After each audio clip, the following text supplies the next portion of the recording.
How are you doing? Oh, Netherlands. Wow. Hi. Hi, Alex. Hello, good to see you. I feel very modern doing this. Yeah. Yeah, I feel like I'm dragging myself into the modern world here. Well, How you yeah, doing? this is like super. With this quarantine, everyone is doing lives and everything like that. So, like, the whole world just shifted in the Instagram lives Yeah. hemisphere. Everyone jump forward 10 years in 1 month, yeah? Yeah, yeah, that's cool. Oh, we have Japan here. Japan, it must be late over there. No, it's like midnight, I think. Hello, Oh, Japan. Nice to we see have you. Russia. Hi. Hi, Wow. everyone. Wow. Flights Nice. truly are the global brand. Yes, yes. And I think we have a big fan from Hawaii. I'm not sure if he will join us today, but he always comes and like cheers us up. Hi, everyone. So I'm going Hello. to introduce Alex. I think some of you already saw a post with him. Alex is with us today to tell us a little bit about how the professional specialist ukulele store operates. So Southern Ukulele Store is a very influential and big and important ukulele store in the UK, in Bournemouth, Thank you. yeah, England. Yeah. And Yeah, your we're the store has biggest been, ukulele shop in Bournemouth, I guess, yeah? yeah, The yeah, biggest ukulele store in our area. It's good. probably in the UK as well, or not? I think, well, there are several the UK, considering its small size, has several very good ukulele stores. Lots and lots of people that really take it seriously. Mm-hmm. And yeah, I think really just as many of our parcels these days go across mainland Europe as the UK. Mm-hmm.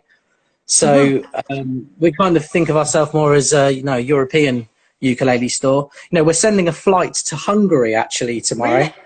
Oh my Yeah. God. Which one? Victoria? I'm not really sure actually. It's not a Mustang. It's a Spirit. Mm-hmm.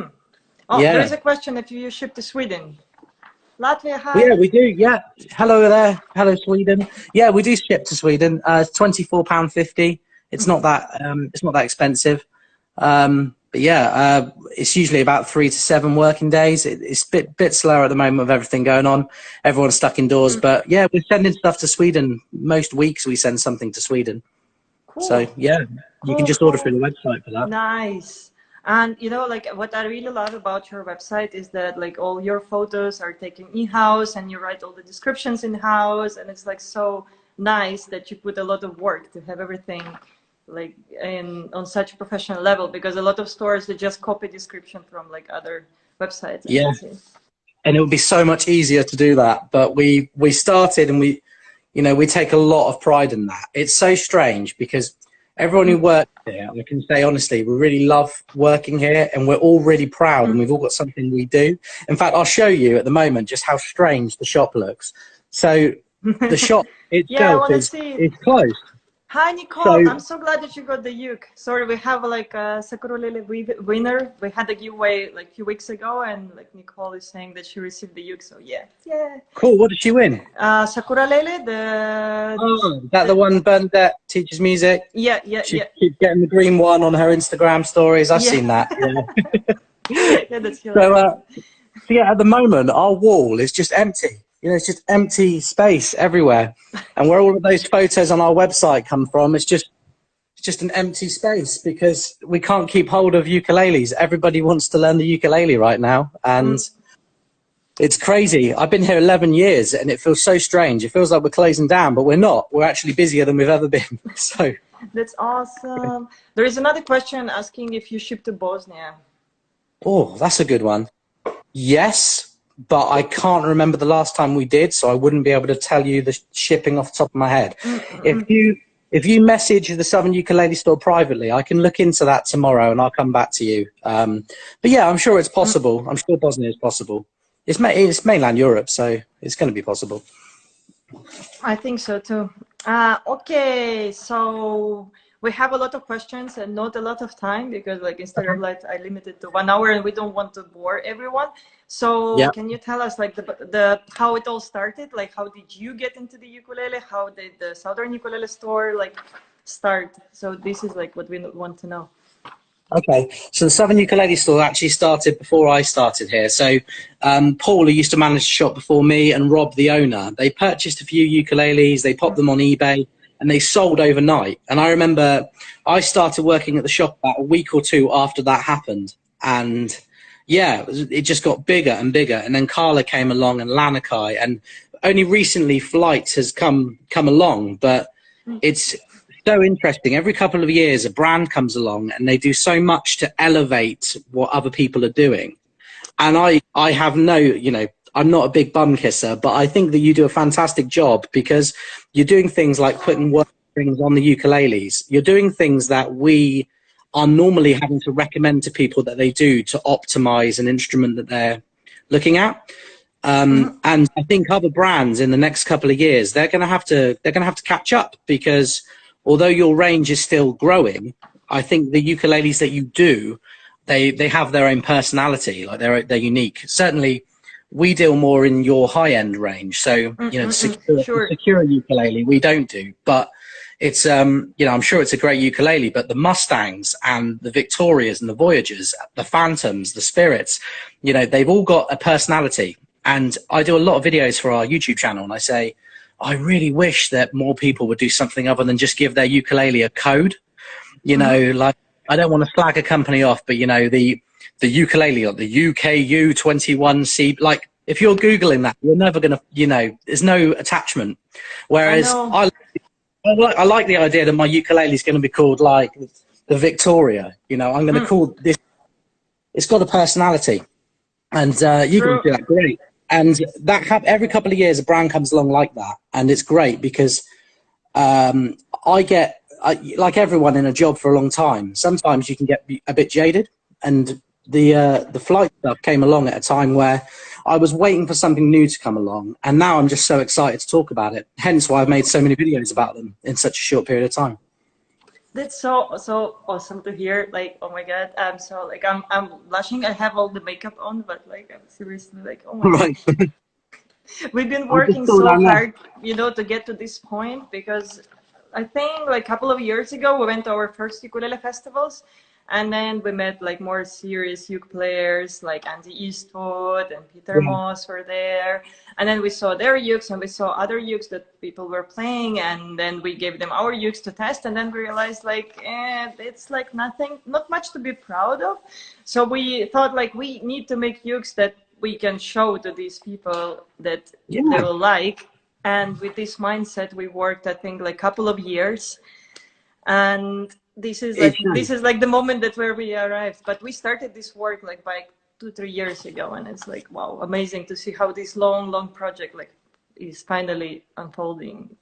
Like, cool. Yeah, it's good. It's really good. I think as well, you have a very good community. I see every time I make a video about Flight, I see your flighters, you know, commenting, or the people that like Flight are really passionate about the brand. And that's how I suppose you know, in the decades to come, that's the kind of thing that that's going to set you apart.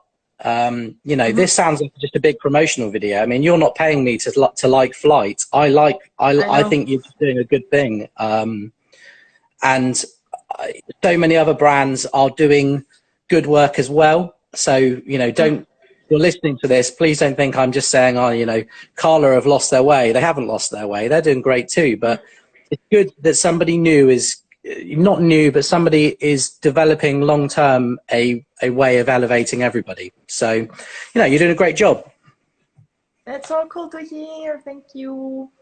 I think my next question was, would you call like your store influential? When did you realize that you made it? Like, how many years did it take you guys? We started having people travel from across the world around 2011.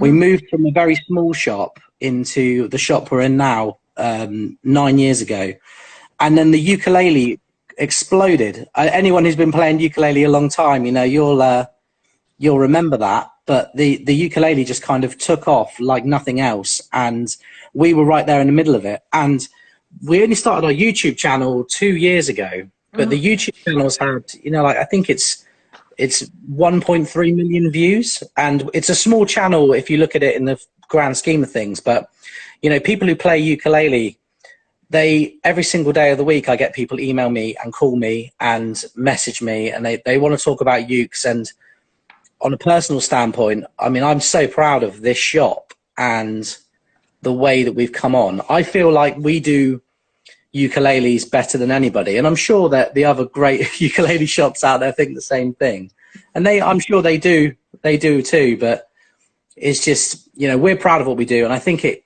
kicked off for us a long time ago, but it's had a bit of a resurgence in the last 2 years. Would you say like other stores are copying what you do, or would you say like you're setting the bar for everyone? Lots of shops copy our photos, but our photos are so unique that it's obvious when they do. And I see sometimes people copy our listings. I think the important bit of advice I can give as somebody who works in a ukulele shop to people out there looking at buying things are buy things from specialist retailers. Normally, the specialist retailer is not more expensive, but you are getting somebody who has an interest in what you're interested in. You know, I had a customer yesterday, I won't name the ukulele, but he bought a ukulele off Amazon, and he was asking me how to fix it. And I said, I will tell you how to fix it, but I'm a bit insulted because, you know, you would have bought that from us. It would have been the same price, and we would have checked that it didn't go out like that in the first place. Exactly. So, I think the same. Yeah. And we've been promoting this idea to people for a while now. So when people message us, where can I buy the uke, we always try to direct them towards like smaller specialist stores, because you get much better customer service and almost for the same price. And, you know, I think with the musical instruments, there's so much that can go, not like wrong, but, you know, it's like, for example, when you buy a digital camera, they're all basically the same. Or a laptop. But like with the ukes, there is so many different variations of wood, of, I don't know, anything. And like if I was buying for myself, I would buy it like myself, going to the shop, or I would ask someone to have a look at it before it's shipped. Yeah.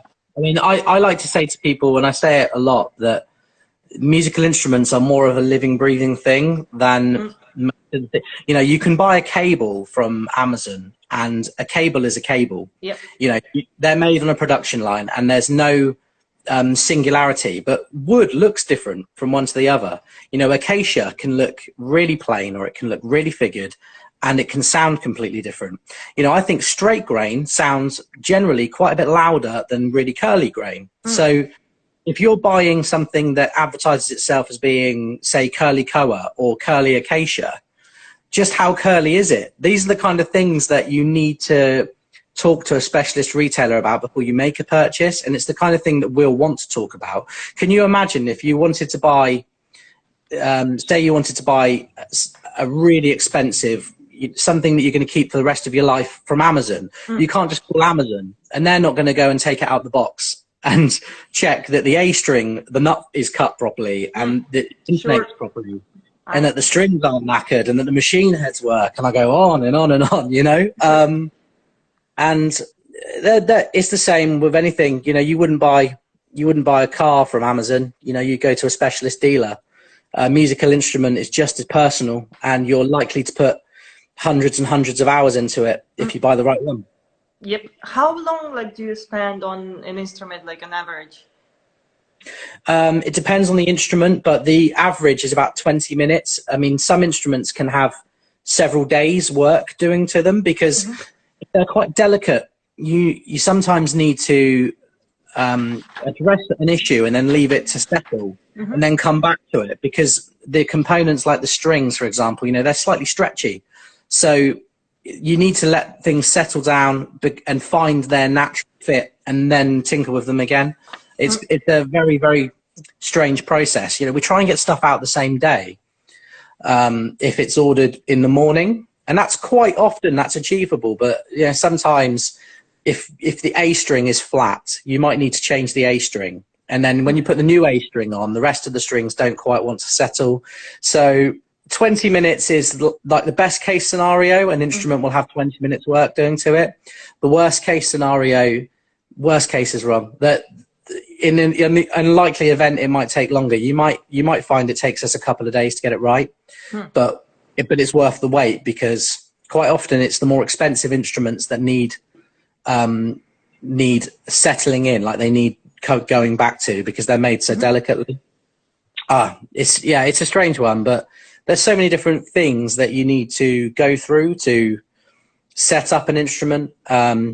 So yeah, I mean, anyone with questions out there about that kind of thing, I happily answer it, or we can do this again at some point, and maybe we can, when the quarantine isn't quite so in full effect, I can have one of my colleagues, I can point the camera at them and they can show you them setting up a ukulele. Can you maybe show us your bench, like where you're working? Yeah, so how are you doing? The benches are a bit funny at the moment because we're not isolating, but we're working several meters apart. Normally the benches are in a line, but for example, right now we've got these little portable ones so that we can work on the shop floor. How many do you have in total? 4. But there's only ever really 3 people on site that can use one at a time. Sometimes if we leave an instrument to settle down, we'll leave it on the workbench. So we'll go, okay, that workbench is reserved. But this is our main workbench here. It looks messy right now because no one's been on it today, but you have your neck cradle just down here, and your nut files that we use. If we're installing pickups, you know, we've got the Dremel, we've got a hand drill, we've got an electric drill. I'm trying to turn the camera around if I can. Bear me a sec. It's much better. And then there's so many things that you don't think you need, but you do. So you've got a detailer. So if you have a gloss finish, even something that's £4,000, the gloss finish will need a bit of detailer. You need to fill in those tiny imperfections in the gloss and just let them soak in. We've got lots of detailer, but we've also got guitar wax for finishes that need it. Lemon oil, that is the essential ingredient. And you know, just as a tip, highly recommend Daddario products. The most popular ones in the world are made by Ernie Ball, but the Ernie Balls all have a spray top, whereas with these you can just tease a tiny bit out at a time. You know, you don't need to. Interesting. We love Daddario. We're good friends. Yeah, so we know them quite well. So yeah, Daddario are cool. But what about Dunlop? Like they also do like lemon oil and stuff like that. Sorry, I said Ernie Ball. I meant Dunlop. That's the Dunlop stuff. It's all packaged really nicely, but it's actually a bit impractical. So whenever we use Dunlop lemon oil, we decant it into another bottle so that we can use smaller amount. Not because we're stingy, but because we don't want to just soak someone's fretboard in lemon oil. You know. You know, my favorite. It's always like interesting to me why lemon oil, because you know it's kind of like when I think of lemons, I think like citrus is gonna dry your fretboard. It's not gonna make it more smoother, but like everyone is using it for the fretboard, so it's like. The one tip I can give you, we ran out yesterday, but we use orange oil a lot. Orange oil is something that on very, very not dry, but you know, like ebony fingerboards, so sometimes they have no grain. Orange oil is really good at soaking into that. It soaks in very quickly, and it soaks in a bit quicker than lemon oil. So if you want to just kind of do a bit of work on an instrument but not have it wet, then that's the one to use. My favorite thing to use, and it's our favorite thing, is lizard spit. That's our favorite guitar polish. Yeah, it's so cool. The story with lizard spit was we once ordered 10 bottles to sell on the website, and before we got around to listing them on the website, we used all 10 bottles. So okay, so yeah, I have to say hi to everyone. Hi, Lynn. Hi, Dalton. Ciao, Cecilia. Nicole, I don't know if you are still watching, but if you are trying to find a local music shop that sells Flight, it might be best to just ask them to stock it, because maybe they don't even know that our brand exists because we're so new for the US market. So it is sometimes works, because then maybe they don't stock it because they don't think that anyone will buy it, but then once they see that there is interest, they will think, maybe we should stock it. So yeah. Do you have any big US stockists for Flight that you? We have a list of US stockists on our website, and like it's not fair to name one. Yeah. Okay. Well, that's cool. I get asked a lot from customers in the US about Flight, and we can ship there. Really? Yeah, we do ship to the US, but it's quite expensive. And if the instrument's not an expensive instrument, I always prefer to put them in touch with a US. So you'll find that as well. The thing Ukulele what happened shop, was like we're also nice. Yeah, Sorry? I was going to say, ukulele shops, we're all so nice at recommending each other. We don't, the guitar industry is very much like, no, me, not you. But the ukulele industry, I'd much rather recommend people go to Mims Ukes or Andrew at Hawaii Music Supply than they spend silly money on shipping with us if it's not, you know, not high-end instrument. It's, yeah, sure. And I think that US is also so huge, so it might be easier, like if you are like from the California area, to find someone in that area. And yeah, I mean, you could have one big stockist in each state, couldn't you? And they've still got the same catchment area as the UK. So. Oh, Flight definitely is more USA dealer. We agree. The dealers don't agree. Hello. Argentina, which is like ukuleles doing so well. Americans like to spend money. I agree. Yeah, but that's not a bad thing.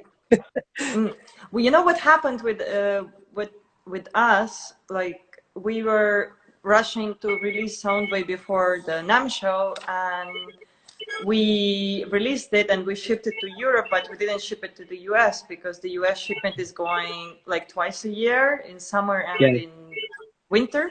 So Soundwaves got like 6 months delay because of this, and because of the coronavirus, it got even more delayed.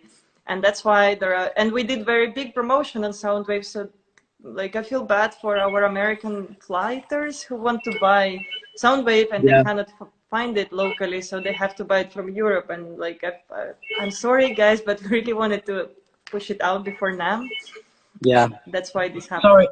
Sorry everyone about the phone in the background. The shop did close about an hour and a half ago, but everybody wants to ring up all the time. You so. can do this, like, I just want to say as well hi to Advan Beaver, one of my favourite customers, who's commented several times in this in this video. He's a great guy. I know. Great ukulele collection. Ad is amazing. You know, like, he's actually like kind of professor for a vocational college, and then he gave his students an assignment of flightukuleles, and I read it today. It has like 4 pages, and it's like really going into details and asking them to do like SWOT analysis and marketing research and stuff like that. So I'm really curious to see how it turns out. Oh no, I love it. I love Ad. He's a lovely guy. I'm glad he's smart as well, because I thought I just like to think that everybody who buys ukuleles from us is nice and smart all the time. But no, he's clever. He gave me a hat once, and I must confess I've lost it. If anyone out there would like to give me a hat, you know, then we can talk about that, because yeah, I've got currently 100 hats, and about 20 of them have been donated by customers. So, you know, I've been thinking like for ages to make like merch, like flight hats. So yeah, I think you should. You've got the kind of brand that would suit merch. Yeah, no one does merch. Conalea and Carla are the only people that do merch. We have like flight t-shirts and hoodies now, but it's going slowly. Yeah. In America, it's much bigger. You know, when I went first time to NAMM show, I walked upstairs to Fender and I saw so much stuff with Fender logo on it, and I was like, oh, and gee, like, this is a lot of merch. Yeah, man. Well, Flight can be that brand. You know, give yourself 70 years to catch up and see where you're at, and you too can be in the top room at NAMM. I hope so. I hope so. I think my next question was about workshops. Like, if you can tell us more, like, what kind of workshops do you do? How often? What were the most memorable ones? Okay, we do 4 to 5 a year. We try and get some international artists and do a mixture of UK ones. On a Saturday afternoon, we'll have an hour workshop, and then we'll have a 45-minute to an hour performance from an artist. So behind me on the wall, there's so many that have been here: Del Rey, Audrey Guerrero, James Hill, The Reentrance, Manitoba Howe. We've not had the Ukulele Orchestra of Great Britain, but Richie, the baritone player, lives about 3 miles away, so he comes in quite a bit. James Hill, I think I said. Victoria Vott.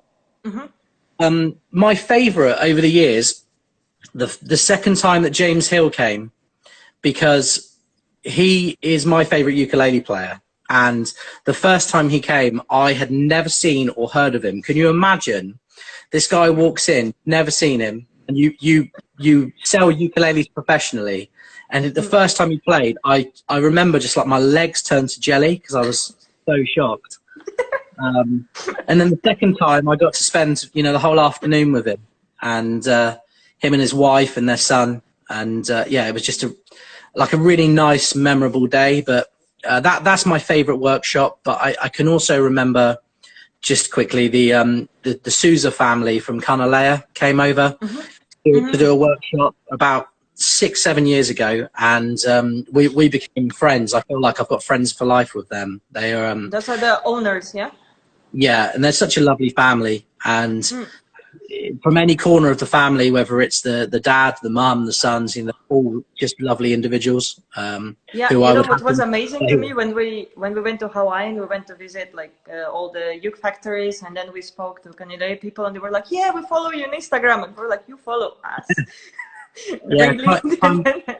Kaimana and Yokepa, they're very, very good at. They're brilliant on social media, and they've just taken on bigger roles at Kanalea. So that company, I think that they're going to be, no disrespect to you, but they're going to be the kind of Martin, I think, of their generation. Then the next generation of that family will just continue to cherish and nurture that brand. And Kanalea ukuleles have actually got better in the last 10 years. So, like Flight.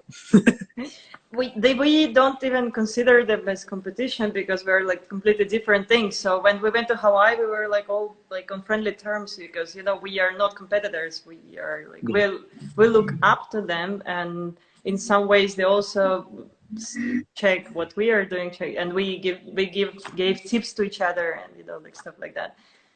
Yeah, no, fair play. Yeah, and what sets you apart from regular MI stores? I think we already touched on it when you said that the setup and stuff. Okay, we know what sets you apart from Amazon, but what about like regular guitar stores, or, you know, like just normal electric guitar shop? I think lots of shops have a YouTube presence now, but I think our YouTube presence is quite unique, and we're currently.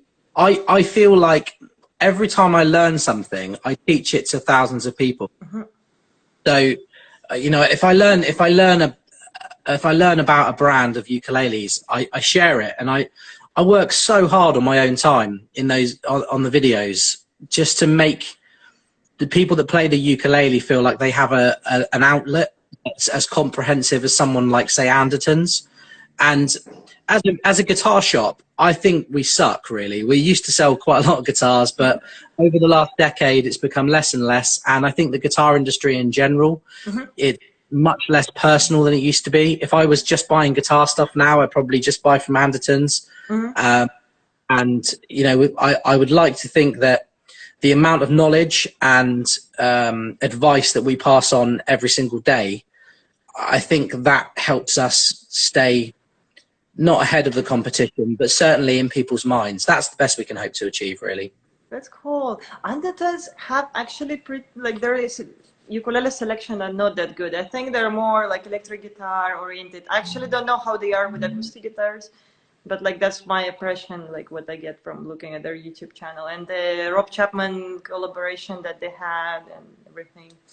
Oh, not Rob Chapman. Let's not talk about Rob Chapman. Did you see the drama, like the YouTube drama when he got dissed by another YouTuber and then he made a response and it went totally wrong, and then like all the bigger YouTube channels made a response to his video and then it like exploded. Ballooned. And it happened while we were at NAM. Yeah. We were like watching in our hotels room, like, oh my God, it's just a juicy drama. Like, and we were like thinking, but what if we see Rob Chapman like on the floor?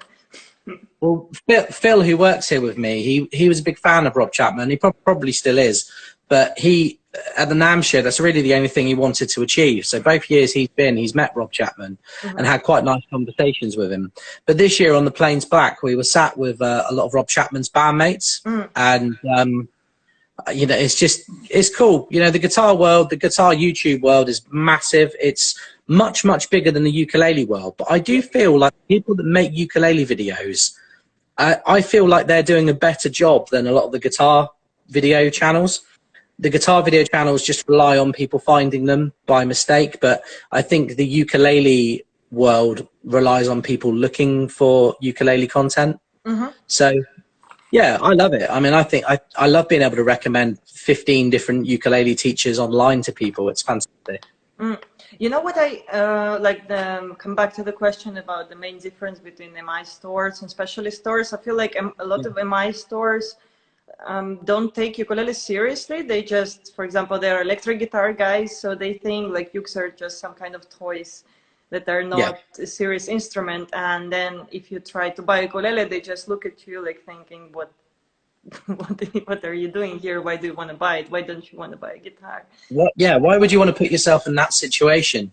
You know, for the Americans out there watching this, you know, if you go to Guitar Center and you've got a really impersonal rack of ukuleles, and people just they don't want to help you. They don't, you know, go to an independent, go to somewhere where you like ukuleles. Have you been to Anaheim Guitar Center? Yeah. I think we've been like this NAM trip. We went there. Like the ukes there were so sad, and they had like one with the, yeah, they had like one Luna, or I don't remember which brand was it. Like with a like a big mistake on the fretboard. I don't remember, like a fret popping out, and it was like just there hanging. Yeah. And I thought, oh my and they god. don't care. And they're not. They don't even care enough to put it in a box and send it back. That's how little they care at these big guitar shops. Some, you know, there are going to be some exceptions, but for the most part, I think you know, if you're really into the ukulele, it's worth seeking out the specialist retailers, any of them, regardless of where you live. There's probably a ukulele retailer within a few hundred miles that knows what they're talking about. Yeah, true, but still, like, there are still many countries in Europe that don't have specialist ukulele stores, or where they're just developing. So, for example, like Germany, Spain have some, but like smaller countries don't. So, for example, even Slovenia doesn't have, so people have to go to MI stores to get their ukes. Yeah, well, they you know, they can. That's the whole thing about doing the videos, though. Hopefully, they can watch our videos and they can feel confident buying from us, that they know who we are and they're invested in us. Yeah. You know, we try not to make it all about us, but we try and have some personality, because that's what you really want. If you're buying a musical instrument, you want people to feel like they're, you know, like they're people. And everybody who works here has got their own tastes. You know, I think that I send a lot of stuff every day to Europe, and you know, I'm sure that Andreas over in Germany is the same. You know, you can't necessarily visit us because you're too far away, but we are here if you need us, and we are able to help you. Yeah, but the technology like basically broke all the borders. The only border now is the oceans. Yeah, that's it. It's a strange time to be alive. It's a strange time. True. We're all much closer together whilst being further apart. Yep, I also noticed. I really enjoy doing these lives. Like, you know, at first I was a bit shy. I was like not sure how it's gonna go, but like people here in the comment section are like so nice. In Latvia, there is an amazing guitar store. We actually have our favorite guitars, favorite store in Latvia, and they sell Flight. And I think it's like Mūzikas Veikas. And I think they have a chain of stores, and that we really love working with them because they have good selection of lights, the display is nice, and they listen to our advice when we tell them, look, this model is going to sell, this model is good. They take our advice. They don't just say, oh, we know everything. Good. Don't tell us. That's good. That's what you need. I found my first uke shop at a little antique shop, and I'm seriously looking for my local music shop. Oh, this is fun. I agree. What about like custom setups, like left hand pickup installation, stuff like that? Oh yeah, that's something we do every day as well. Because I'm a left-handed player, I think we attract every left-handed player in the world. So there was a time recently where we went 21 days in a row where we had a left-handed conversion to do. We don't charge for that. That's something you can just request when you place an order through the website or over the phone.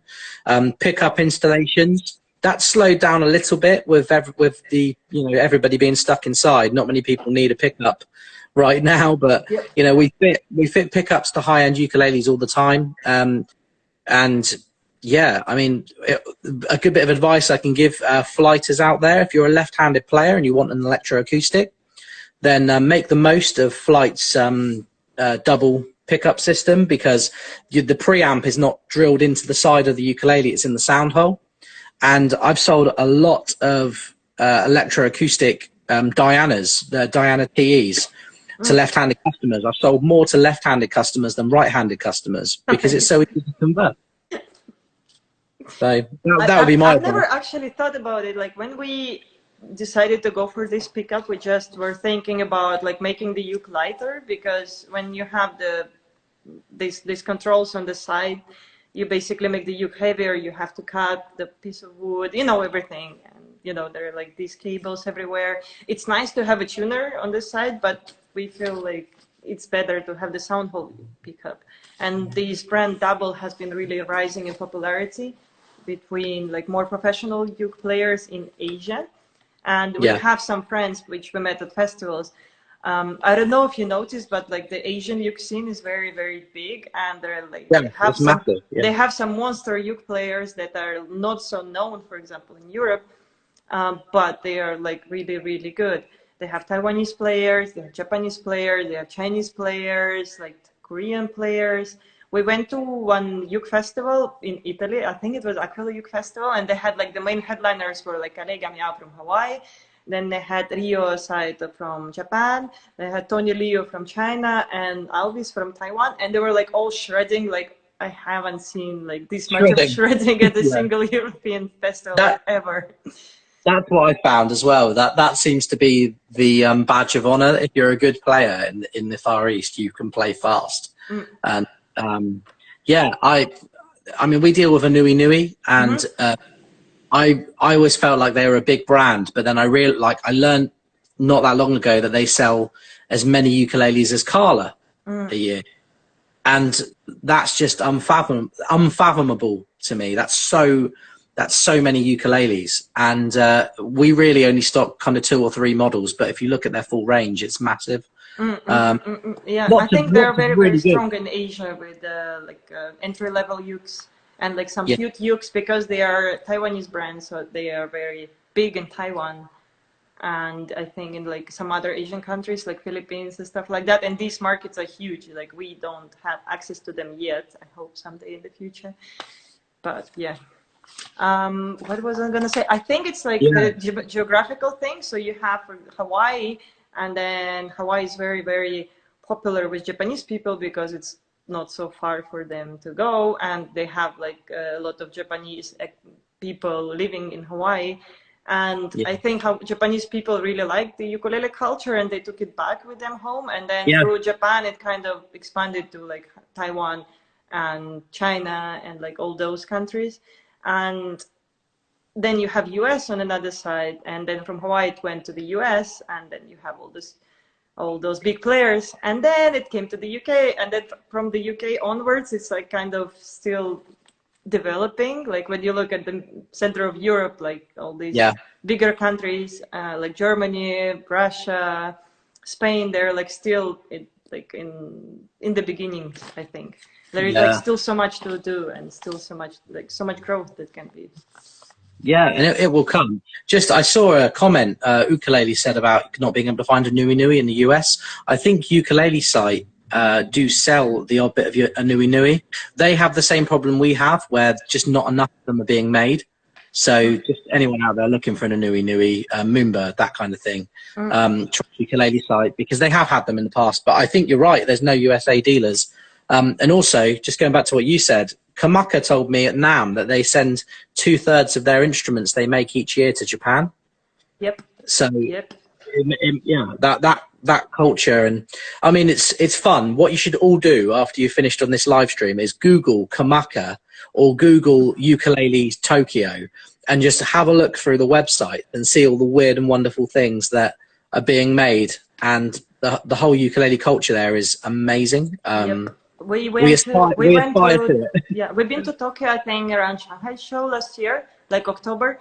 And then we went to see some stores on this music street, and we realized like Japanese people just love expensive instruments. You know, it doesn't matter if it okay, they are crazy about electric guitars.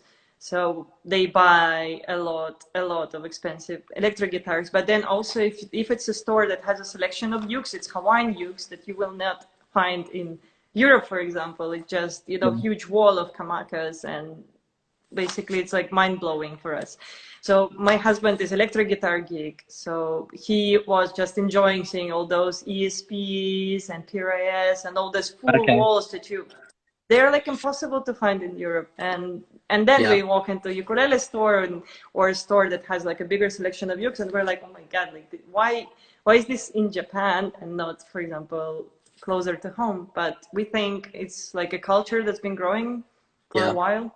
Well, it's the same as the whole Levi's and Harley Davidson thing. You know, like for a long time, all of the Harley Davidson gear was being sent to Japan and Levi's.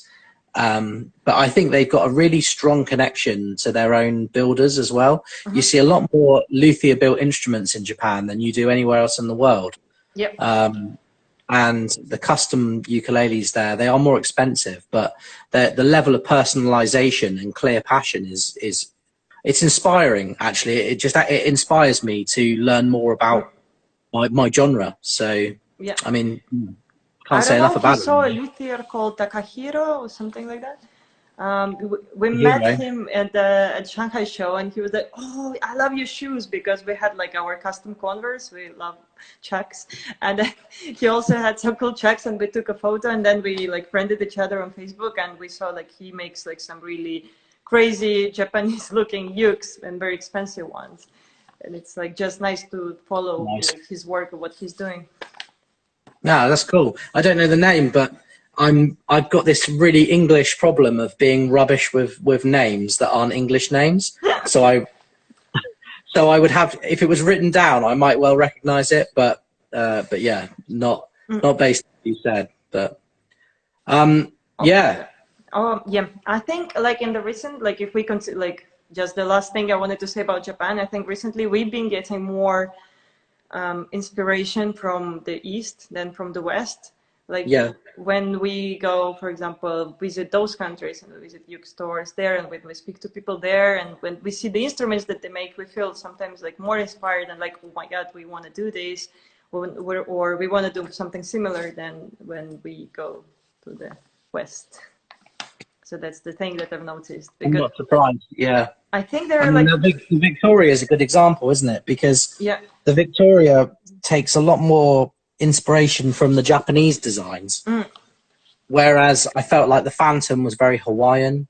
Yeah, you can see your influences, and it's good that you have influences, because I wonder how many of these companies, they just go, oh, a lot of people are asking for a spruce top, let's just make a few with a spruce top. Whereas, you know, you've done the spruce top, but you've also done, you know, a laser etched sound hole. You've done the armrests. That's where the ukulele world has gone the last 3 or 4 years. yeah. And that's definitely a Far East inspired thing, isn't it? It is So, actually very comfortable. Like I really like it myself. yeah, I do too. I was lucky enough that, being left-handed, I don't get any opportunities to play that kind of thing. And we had a custom left-handed snail model made a while back, and with the armrest, and I've completely sold on it.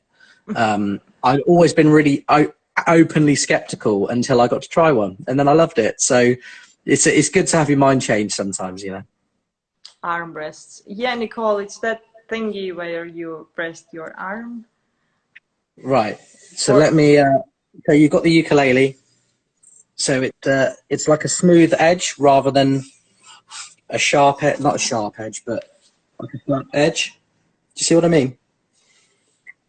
Yeah, I think I'm getting an idea that we should do a uke with the left-handed, like maybe just one model. Which model do you think we should do, like a left-hand armrest? I think if it was up to me, I'd do the Spirit. I think that I've had 2 or 3 people ask me for a Spirit tenor. So what I would say, if we were drawing up your next design now, I would do something inspired by the Spirit, but in a tenor size, and obviously left-handed. And if you could just put my name on the fretboard and. Okay, I will think about, you know, like Spirit and Mustang are exactly the same thing, just the color is different. Right, and the fretboard. I hadn't noticed that, but it's been a weird month. Basically, we just decided, like, why don't we make them a little bit different, but they're like basically just same thing. Yeah. And okay, my next question is, how important is YouTube and social media to your sales?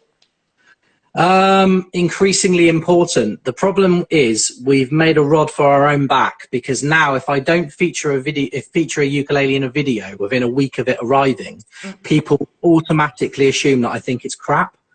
And that's happened to me. Like, that's happened to me so many times. And sometimes someone will go, "Why haven't you made?" Someone will say, and they'll be almost angry at me for not making a video. And they'll say, "Well, why haven't you done a video on this yet?" And I'll be like, "Honestly, because I have a 3-year-old son who wakes up at 5:30 every morning, and sometimes I eat breakfast, sometimes I don't. I have Sometimes I life, start at you know.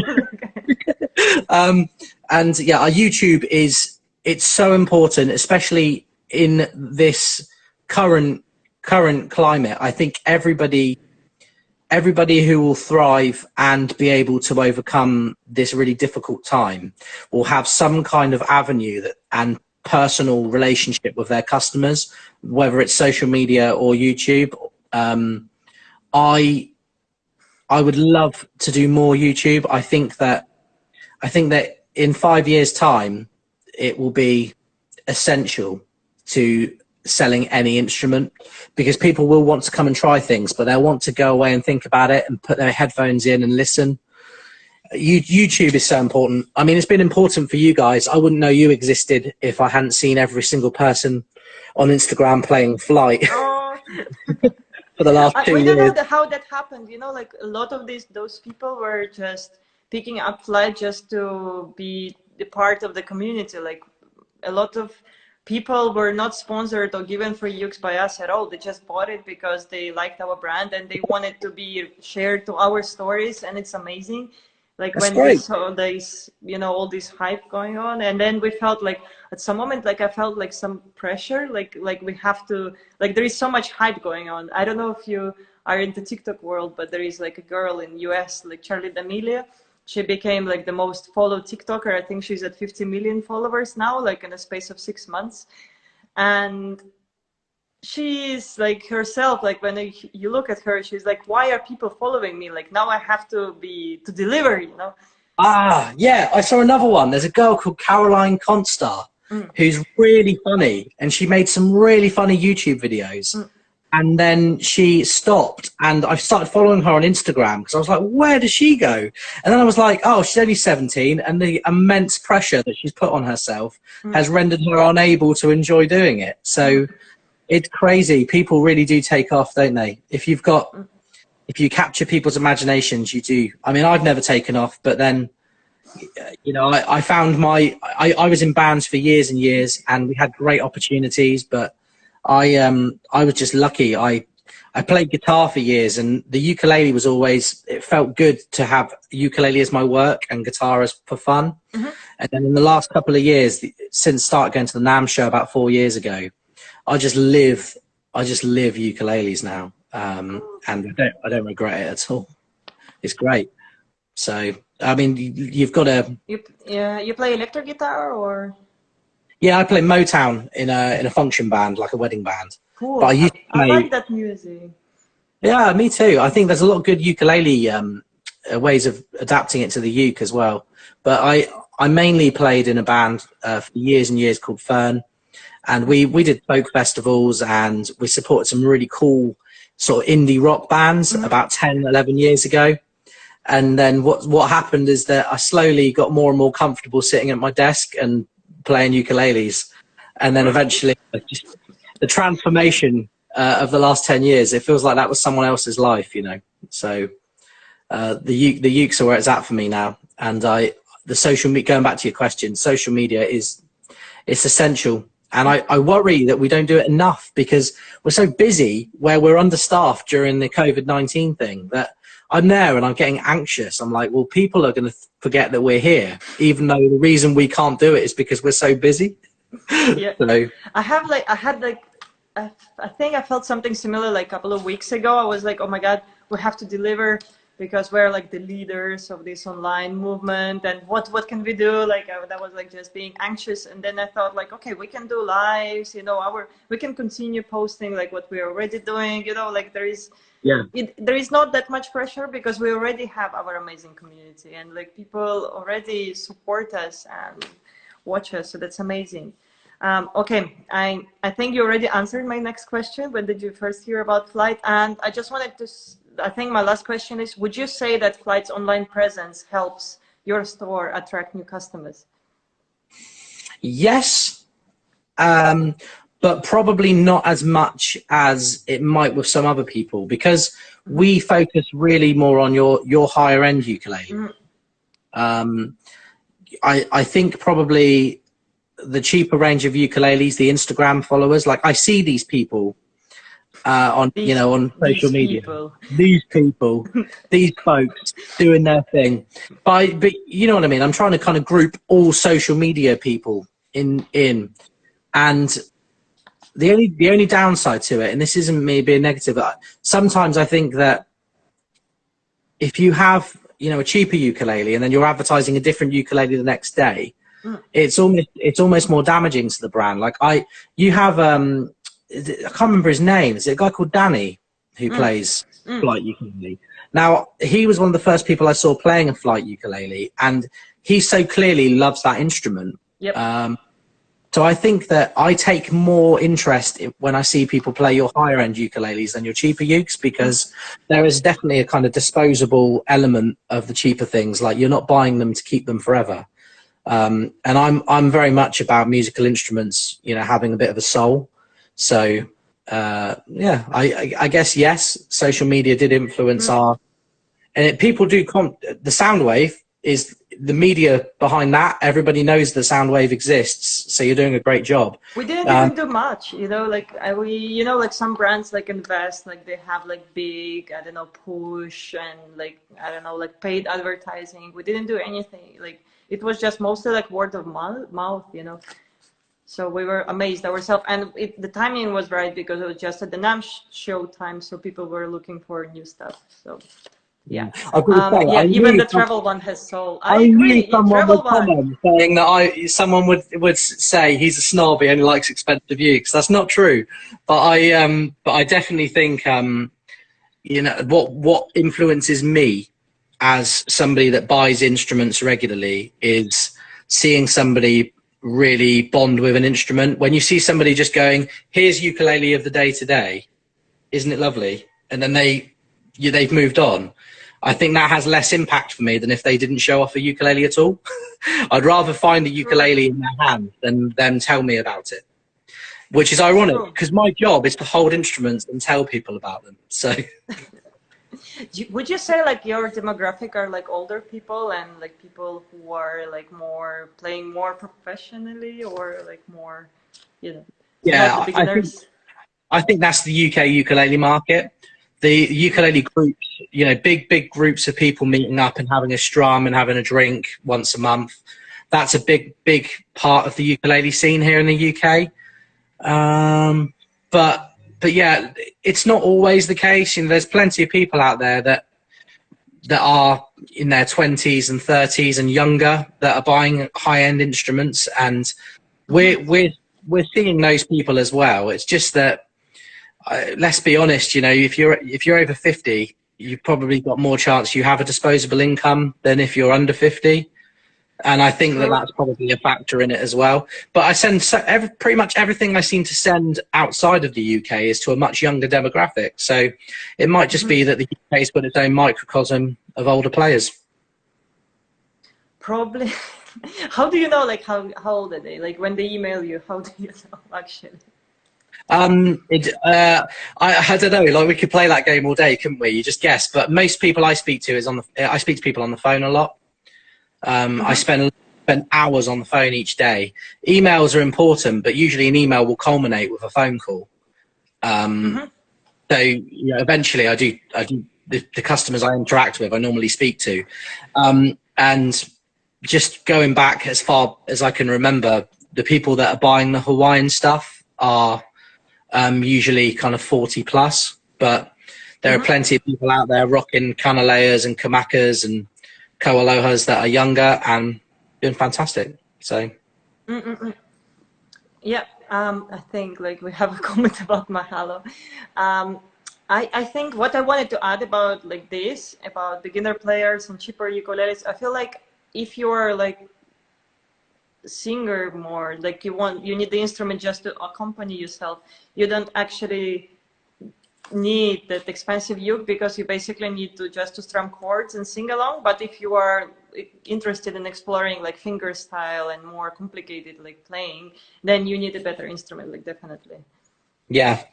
Forgive me, I'm just That's locking up my the shop suggestion. while we finish our interview, because I've been here since 7:30 this morning and it's 6 o'clock. So I'm going to have to wrap this up pretty soon, I'm afraid. It's nearly We my will be cut bedtime. off because Instagram has like 1 hour limit, so we will not be able to go more than 1 hour anyway. So we That's have great. to. I've had a fantastic time, but that suits me. Okay, So, anyone, you have like my questions are finished. So if you have any more questions, you can put them here. Otherwise, we will say bye.